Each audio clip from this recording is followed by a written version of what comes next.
Good morning, everybody. Happy Monday. We have an amazing show for everybody today. What do we have, Krystal? Indeed, we do. The Biden administration and many other liberals changing their tune a bit after that Israeli airstrike killed 7 aid workers for World Central Kitchen. We'll tell you about that. We also have some big news on the war front. Israel has withdrawn from Southern Gaza. What does it mean? A lot of speculation, a lot of questions there, so we'll get into that.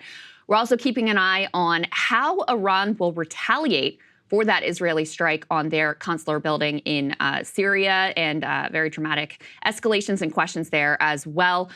Candace Owens has opened a rift in conservative media. It's a very interesting story. Obviously ties in with her being fired from the Daily Wire and her commentary with regard to Israel and possible questions around anti-Semitism. So we'll break all of that down for you. Joe Rogan is debating Coleman Hughes on whether or not Israel is committing genocide. Very interesting exchange there that is worth parsing.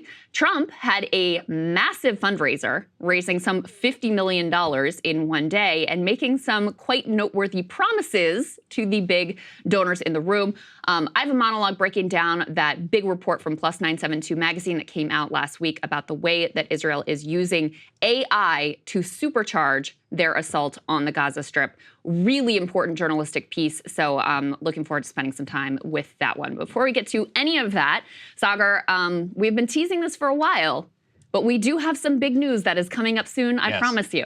We promise. Logistics run. Nobody ever said that doing this was easy. But if you do want to be the first to hear about it, you can sign up at breakingpoints.com. It will be coming very soon. We promise. You will eventually see it. It's going to be an upgrade to our premium service and also some extra content I think you guys are going to be very excited about. So if you can help us out, breakingpoints.com. All right, so we wanted to start with the Biden administration's reaction to that strike that killed 7 aid workers for Jose Andres' organization, World Central Kitchen. For the first time, they're changing their tune a bit, and actually reportedly in a phone call, Biden didn't really change U.S. policy, but threatened to potentially change U.S. policy, and even just that threat has compelled some changes in behavior on the Israeli side. Here is John Kirby, Pentagon spokesperson, talking about the possibility that military aid in the future could be conditioned if Israel does not change the way that they are conducting this war. Let's take a listen. Is the Biden administration position still that there should be zero conditions on aid, military aid to Israel? I'm not going to get ahead of the president or decisions he might or might not make going forward. He was very clear in his call with the prime minister that if we don't see some changes in their policies in Gaza and the way they're prosecuting operations, we're going to have to make some changes of our own. You do think these are Israeli policies then to block aid? They get to decide how they prosecute this war. It's their operation. We just talked about them pulling troops out and what that means. They get to decide how they prosecute operations. We get to decide how we're going to react to that and how we're going to administer our own policy with respect to Gaza. We make those decisions. And the president was clear with the prime minister. If there's not changes, if things don't get better, then we're going to have to make changes of our own. If things don't get better, then we're going to have to make changes of our own, leaving it very vague. The president also asked about what all of this means in a short exchange on the fly. Let's take a listen to what he had to say. Did you threaten to stop military aid to Israel? I asked them to do what they're doing. Helpful there. I asked them to do what they're doing. All right, well, let's dig into a little bit of what they are doing. Let's put this up on the screen from Axios. So immediately after that phone call, Israel announced that they had agreed to increase humanitarian aid delivery to Gaza.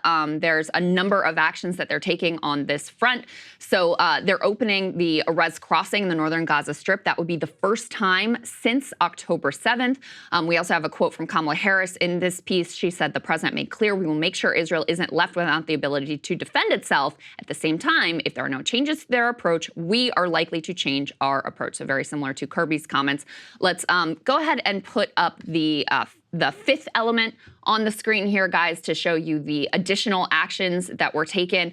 So the UN says that Israel also approved the reopening of 20 bakeries and a water pipeline in northern Gaza. There are also some additional logistical efforts that they are claiming that they're going to make in order to create a better functioning coordination so that more aid can enter the Strip.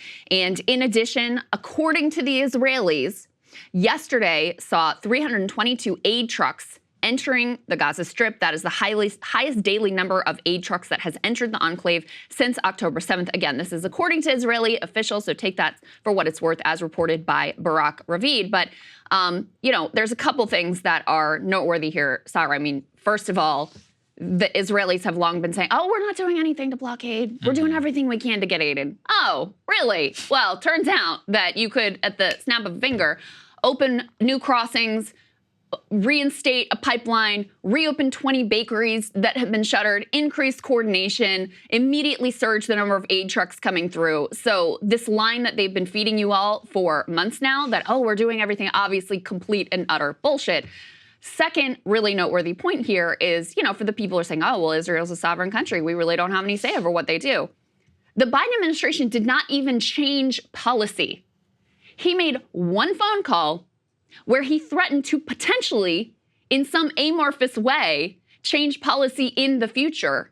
And that was sufficient to compel a change in behavior from the Israelis. Well, it invalidates a couple of points we've been talking a lot about here. Number one is that, yes, there is some certain personal sovereignty that Israel has, but there's also a client-state relationship here. This is the nation that has received more foreign aid than any other country in the entire history of the U.S. If you look at the overall dollar amount that we've given to Israel, and a vast majority of that is military aid. On top of that, Biden administration has been a critical lifeline to the Israeli military whenever it comes to its weapons. And we've also seen a pretty major change in their battle strategy. Let's put this up there on the screen. There's a lot to say about this. Nobody really quite knows because you could see either way. IDF is ending, quote, its active ground invasion and completely withdrawing from Southern Gaza. This is from the Jerusalem Post, which is more of a right-wing organization inside Israel. And they say that the decision comes less than 2 days after Israel opened the Erez crossing and the Ashdod port to transfer humanitarian aid. I do want to spend some time on this because I saw actually some interesting analysis from, again, Israeli commentators,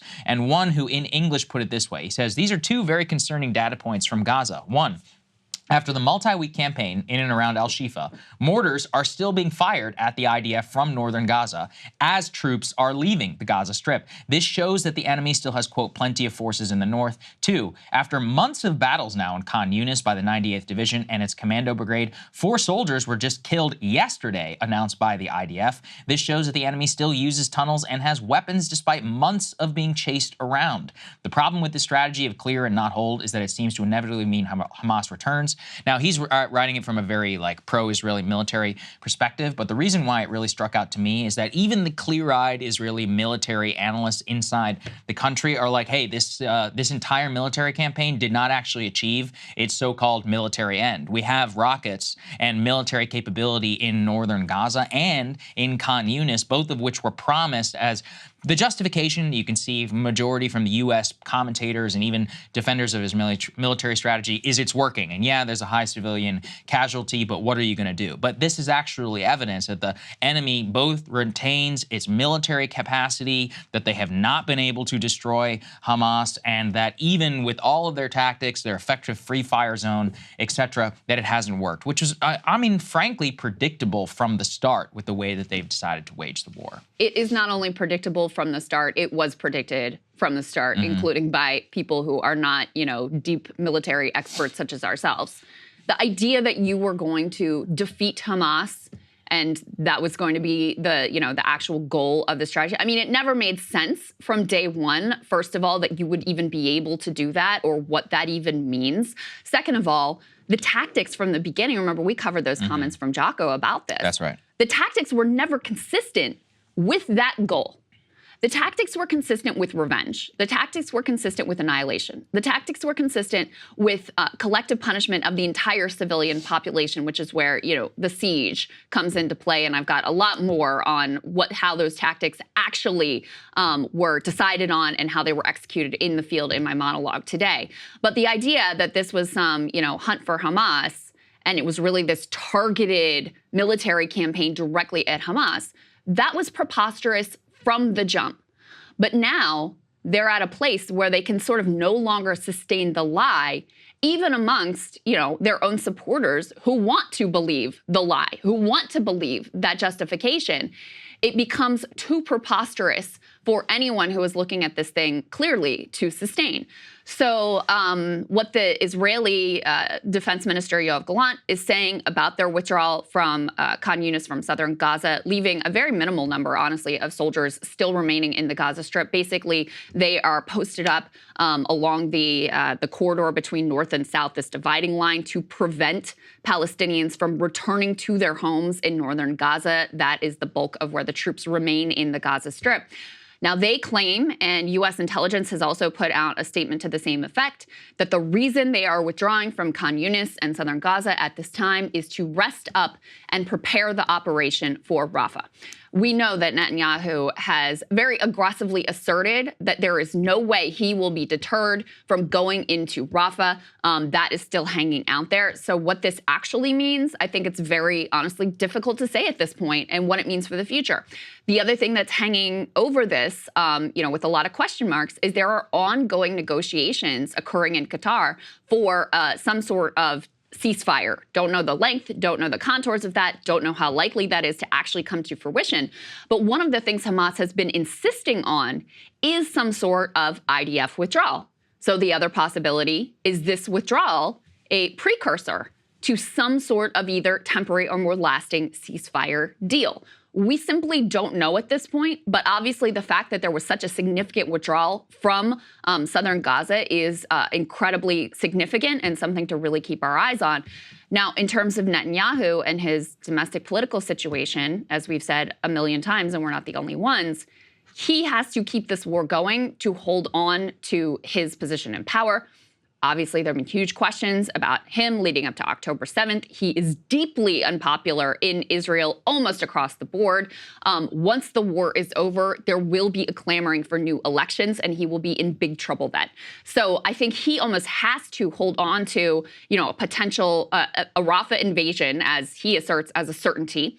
He has to hold on to, what's going on in northern Israel and their tit-for-tat escalations with Hezbollah. That still has the possibility of really flaring up and escalating. And then we're going to talk more in the next block about this additional front that he's opened up directly vis-a-vis Iran and what that could mean for the future. Because, again, his political fate depends on keeping this war going, which is why I'm a little bit skeptical that, the withdrawal of troops from southern Gaza at this point really spells like, oh, they're actually winding things down and this is coming to some sort of a close. I think that they're trying to keep their options open, but again, the Israeli right wing is actually reading it as a defeat. So apparently, I'm reading back here again from a translation, but the Israeli radio this morning, Reshet B, apparently a large radio organization, said this morning that basically Hamas is getting a lot of what it wanted and that the withdrawal of forces from Khan Yunis is basically, quote, a kind of ceasefire without it being official. They also say that considering the narrative during the war that there won't be Hamas and military pressure is bringing the release of hostages, we are wondering now if those talking points will be quietly